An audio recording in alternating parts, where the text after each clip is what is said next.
എൻ്റെ വീടിൻ്റെ terrace convert ചെയ്ത് ഒരു ഡാൻസ് ക്ലാസ് അവിടെ സെറ്റ് ചെയ്യാണ്. വസന്തം കണ്ടതമാ ഒരുപാട് കാലമായിട്ട് ഞങ്ങളുടെ എല്ലാവരുടെയും ഒരു സ്വപ്ന സാക്ഷാത്കാരമാണ് ഈ ഡാൻസ് ക്ലാസ്.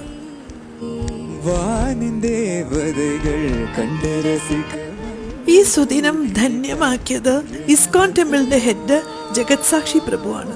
അദ്ദേഹമാണ് വിളക്ക് കൊളുത്തി ഇനോഗ്രേറ്റ് ചെയ്തത്. ഇത്രയും കാലത്തെ കലാസപര്യയിൽ ഈശ്വരന്റെ വരദാനം. ഈ നൃത്തവിദ്യാലയം എൻ്റെ അമ്മക്കിളിയുടെ സ്വപ്നമായിരുന്നു. ഇന്ന് എനിക്കിത് സായുജ്യമാണ്. നാളെ സുധാപുവിന് ഇത് സൗഭാഗ്യവുമാകും. നൃത്തം അഭ്യസിക്കാൻ താല്പര്യമുള്ള എല്ലാവരെയും വളരെ സ്നേഹത്തോടെ സ്വാഗതം ചെയ്യുന്നു.